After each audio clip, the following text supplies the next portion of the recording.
अस्सलाम वालेकुम ji, welcome back to my channel. कैसे हैं आप सब लोग? उम्मीद करती हूँ सब खैरियत से होंगे। आज हम बनाएंगे बहुत स्पेशल, बहुत शानदार और कम बजट में बनने वाले बेहतरीन से पोटैटो नगेट्स। आज के ये जो नगेट्स हम बनाने वाले हैं इतने शानदार, इतने क्रिस्पी बनते हैं कि जब आप बनाएंगे आप इसको बार बार बनाना चाहेंगे। कम टाइम में बनकर तैयार हो जाएंगे और अच्छी बात यह है कि एक दफ़ा आप इसको ज़्यादा क्वांटिटी में बना के फ्रीज़र में फ्रीज कर दें। उसके बाद जब आपने इनको फ्राई करना हो, सिंपल फ्रीज़र से निकालें और इनको फ्राई करें और सर्व करें। बनाने में बहुत कम टाइम लगता है, मैक्सिमम आपको 15 मिनट लगेंगे और आपके इतने बेहतरीन, इतने शानदार जो है ये स्नैक्स बनकर तैयार हो जाएंगे। इफ्तार स्पेशल है ये रेसिपी। रमज़ान में ज़रूर आपने इसको ट्राई करना है और हमें भी दुआओं में ये ज़रूर याद रखना है। शुरू करते हैं इसको बनाना। पोटैटो नगेट्स बनाने के लिए सबसे पहले जो है यहाँ पर हमने 4 से 5 ब्रेड के स्लाइस लिए हैं। अच्छा, अब ये जो ब्रेड के स्लाइस हैं, फ्रेश वाले ब्रेड लेके इनको हमने ब्रेड क्रम्स बना देने हैं। मैंने इनको ग्राइंडर में डाल के इनको ग्राइंड कर लिया और यहाँ पर हमने इनको जो है ब्रेड क्रम्स बना लिए हैं। ये सबसे पहले जो है पहली तैयारी हमारी यही है, इसको करके हम लोग साइड पे रखेंगे। तो चलते हैं नेक्स्ट स्टेप की तरफ। नेक्स्ट यहाँ पर हमने 2 बड़े साइज के उबले हुए आलू लिए हैं। आलू जो है पहले ही इनको उबाल लिया था, इनका छिलका उतार के इनको अच्छे से ठंडा करना है। ध्यान रहे आलू गर्म नहीं होने चाहिए। अगर आलू गर्म होंगे तो जो नगेट्स हैं वो फिर इतने प्रॉपर शेप में नहीं आएंगे। अब यहाँ पे आलूओं को हमने मैश करना है। यहाँ पे हमने मैशर लिया है। आप लोग चाहें तो उबले हुए आलू को ग्रेटर की मदद से ग्रेट भी कर सकते हैं, लेकिन मैं यहाँ पे मैशर की मदद से इनको मैश कर दूंगी। अच्छा, यहाँ पे क्योंकि आलू को बॉईल करके 2 से 3 घंटे के लिए मैंने इसको फ्रिज में रखा था ताकि अच्छे से ये ठंडे हो जाएं, इनके अंदर का सारा मॉइस्चर खत्म हो जाए। इसी तो जिसकी वजह से आलू यहाँ पे बिल्कुल ही हार्ड से हैं।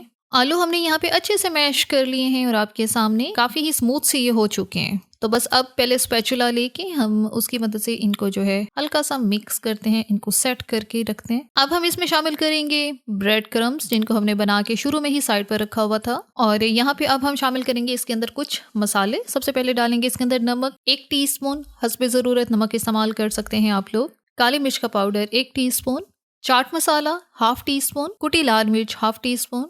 अच्छा, यहाँ पे मेरे पास मोज़रेला चीज़ पड़ी है। यहाँ पे 2 से 3 टेबलस्पून जितनी हमने वो डाल दी है। अगर आपके पास चीज़ के स्लाइस हैं तो उनको भी तोड़ के डाल सकते हैं, नहीं है तो आप इसको स्किप कर सकते हैं। चीज़ से सिर्फ ये है जो हम नगेट्स बना रहे हैं इनका फ्लेवर बड़ा अच्छा सा आएगा। बाइंडिंग के लिए नेक्स्ट चीज़ अब हम इसमें शामिल करेंगे कॉर्नफ्लावर, जो कि 4 टेबलस्पून है। कॉर्नफ्लावर और ब्रेड क्रम्स, ये 2 चीज़ें जो हैं आलू के नगेट्स को बाइंड देंगी, उनको प्रॉपर शेप देंगी। और इससे क्या होगा, अगर आलूओं में कोई मॉइस्चर रह भी गया है, कोई नमी बाकी रह भी गई है, तो कॉर्नफ्लावर की मदद से वो सारी नमी जो है खत्म हो जाएगी। कॉर्नफ्लावर उसको अपने अंदर एब्जॉर्ब कर लेगा और फिर जब हम इनको शेप दे के हम इनको फ्राई करेंगे, आलू टूटेंगे नहीं, ऑयल के अंदर बिखरेंगे नहीं। अब यहाँ पे हमने इनको अच्छे से यहाँ पे मिक्स करना है। अच्छा, शुरू में अभी आपको ये लग रहा है क्योंकि ये थोड़ा सा ड्राई ड्राई सा मिक्सचर लग रहा है, और जैसे ही आलू मजीद मैश होते जाएंगे तो ये बाइंडिंग सी डो में जो है तब्दील हो जाएगा। मसालों का इस्तेमाल यहाँ पे मैंने बहुत कम किया है और वही मसाले यूज किए हैं जो कि रेगुलर नगेट्स में हम लोग इस्तेमाल कर रहे होते हैं। आप चाहें तो इसके अंदर जो है ज्यादा इस्तेमाल या कम इस्तेमाल कर सकते हैं। तीखापन ज्यादा पसंद करते हैं तो ज्यादा स्पाइसेस इस्तेमाल कर सकते हैं।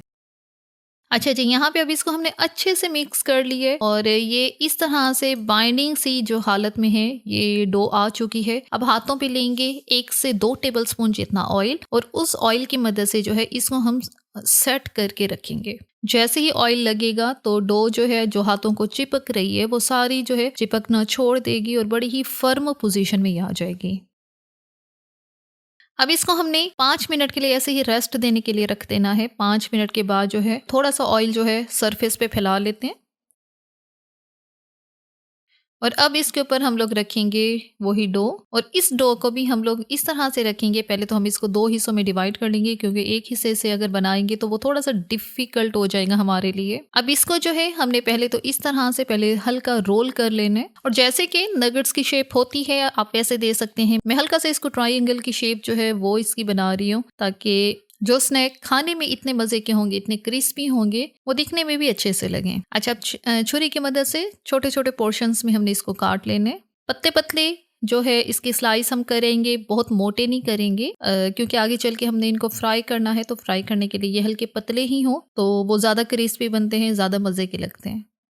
और यहाँ पे हमने सबकी कटिंग कर ली है और यहाँ पे पीसेस उठा के मैं आपको चेक करवा देती हूँ। ये देखें कितने प्यारे प्यारे से ये ट्रायंगल्स जो हैं ये बन चुके हैं। अच्छा, अब ये इतने अच्छे बने कि हमें मजीद इनको सेट करने की जरूरत ही नहीं है। इसी तरह जो बाकी बची हुई डो है उसको भी इसी तरह से रोल करके उसके भी ट्रायंगल जो है हम कट कर लेते हैं। दूसरी तरफ इसको कोट करने के लिए एक स्लरी बनाएंगे। उसके लिए यहाँ पे आधा कप हमने मैदा लिया है, उसमें शामिल करेंगे 2 टेबलस्पून कॉर्नफ्लावर। आप चाहें तो खाली मैदे से भी ये स्लरी बना सकते हैं, कॉर्नफ्लावर कोई ज़रूरी नहीं है। 1/4 टीस्पून डालेंगे काली मिर्च का पाउडर, 1/4 टीस्पून नमक। बहुत थोड़ा थोड़ा डालना है क्योंकि ऑलरेडी उसके अंदर है जो हमने ट्रायंगल बना के रखे, उसके अंदर एक प्रॉपर जो है स्पाइसेस का लेवल है। यहाँ पे सिर्फ इतना डालना है ताकि ये जो स्लरी है ये बिल्कुल फीकी सी ना हो, थोड़ी सी ये जो है सॉल्टी होनी चाहिए। अब इसके अंदर हमने थोड़ा थोड़ा पानी शामिल करना है और एक थिक सी इसकी स्लरी हमने वो बना लेनी है। स्लरी का जो टेक्सचर है वो मैं आपको चेक करवा देती हूँ कि कितनी ये गाढ़ी होनी चाहिए। अच्छे से मिक्स करना है और इसको लम्प फ्री कर देना है। बहुत गाढ़ी नहीं करनी क्योंकि ज़्यादा गाढ़ी करेंगे तो ये जो ऊपर की कोटिंग है वो बहुत मोटी हो जाएगी, फिर ये जो हम नगेट्स बना रहे हैं ये मज़े के क्रिस्पी नहीं बनेंगे। थोड़ी सी इस तरह से रनी कंसिस्टेंसी में होनी चाहिए ये स्लरी। अगली तैयारी, ब्रेड क्रम्स लिए हैं यहाँ पर हमने। तो बस अब यहाँ पर सारे ट्रायंगल जो है हमने इनको शेप दे लिया है और अब हम इसकी कोटिंग करेंगे। सबसे पहले हम इसको कोट करेंगे मैदे और कॉर्नफ्लोर वाली स्लरी में। अच्छा, ये आपने देखा कि इसने इसके ऊपर बहुत मोटी जो है कोटिंग नहीं की, बहुत मोटी लेयर नहीं बनी, सिर्फ हल्का सा ही इसने इसको जो है कोट किया है। फिर उसके बाद हम इसकी जो है नेक्स्ट करेंगे ब्रेड क्रम्स के साथ कोटिंग। अच्छे से इसके ऊपर ब्रेड क्रम्स लगाएंगे। तो बस यहाँ पे एक पीस हमारा कोट हो चुका है और इसी तरह से सारे पीसेस के ऊपर कॉर्नफ्लोर और मैदे वाली स्लरी और ब्रेड क्रम्स लगा के इसको अच्छे से कोट कर दिए। अब इस स्टेज पे चाहें तो आप लोग इसको फ्रीजर में फ्रीज कर सकते हैं। 3 से 4 हफ्ते इजीली आप निकाल सकते हैं। जिप लॉक बैग में डालें, इसको जो है जब फ्राई करना हो फ्रीजर से निकालें और आप इसको फ्रीज करें। लेकिन पहले आपने ये करना है कि इसको ऐसे ही प्लेट में अलग अलग करके पीसेस को फ्रीजर में फ्रीज करना है। 2 घंटे ऐसे ही गुजार देने हैं। 2 घंटे के बाद फिर आपने इन सब पीसेस को इकट्ठा करना है, फिर किसी भी जिप लॉक बैग में डाल के रखेंगे तो फिर वो आपस में चिपकेंगे नहीं। जब भी आप चाहेंगे इनको आसानी से निकाल के फ्राई कर लेंगे। लेकिन मैं यहाँ पे आधे जो नगेट्स हैं इनको अभी फ्राई कर लूंगी। उसके लिए पैन में ऑयल जो है हमने मीडियम फ्लेम पे गर्म कर लिया है और जैसे ही ऑयल गर्म होता है तो इसमें शामिल करेंगे ये पोटैटो ट्रायंगल्स। अब सिंपल मीडियम हाई फ्लेम पे हमने इनको फ्राई करना है और कोई हार्ड एंड फास्ट रूल नहीं है कि आपने इनको जी इतने मिनट के लिए फ्राई करना है या इतने मिनट के लिए छोड़ना है। सिंपल जब ये ऊपर से अच्छे से गोल्डन ब्राउन हो जाएंगे तो फिर आपने इनको ऑयल से बाहर निकाल लेना है। मैक्सिमम आपको 6 से 7 मिनट लगेंगे और ये जो पोटैटो नगेट्स हैं ये बहुत अच्छे से फ्राई हो जाएंगे, गोल्डन से हो जाएंगे और यहाँ पर इनका प्यारा सा बहुत ही क्रिस्पी सा गोल्डन सा कलर आ रहा है। सारे जो है नगेट्स बहुत अच्छे से फ्राई हो गए हैं। लो बजट ये स्नैक्स के तौर पे आप इनको ले सकते हैं। ज़्यादा क्वांटिटी में बना के इनको फ्रीज़र में फ्रीज कर लें और जब भी इफ्तार का टाइम हो या टी टाइम, कोई भी इवनिंग स्नैक्स के तौर पे भी आप इसको ले सकते हैं। सिंपल बच्चों के लंच बॉक्स के लिए भी आप इसको इस्तेमाल कर सकते हैं। कम बजट में अगर आपने बेहतरीन क्रिस्पी स्नैक्स बनाने हैं तो मेरे ख्याल में इससे बेहतर और कुछ नहीं है। इफ्तार स्पेशल आज की ये रेसिपी है, ज़रूर आपने इसको अपने इफ्तार मेन्यू में शामिल करना है। बच्चे बड़े सभी को ये बेहद पसंद आने वाले हैं। तो बस ये यहाँ पर बेहतरीन, शानदार, मज़ेदार और क्रिस्पी से बनने वाले पोटैटो नगेट्स जो हैं हमारे रेडी हो गए हैं और इनको जो है ऑयल से बाहर निकालते हैं।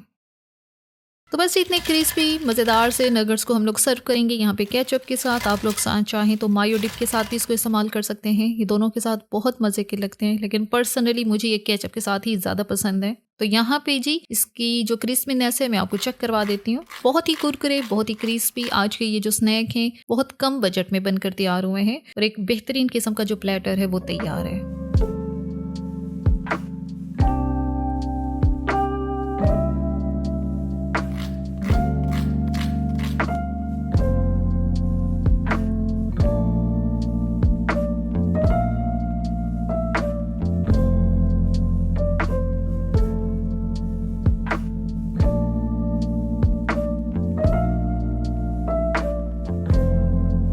तो बस ही यहाँ पर वीडियो का इख्तिताम करते हैं। अगर आपको हमारी आज की वीडियो अच्छी लगी है तो आपने चैनल को लाजमी सब्सक्राइब करना है, वीडियो को लाइक और शेयर भी ज़रूर करना है। Thanks for watching the video.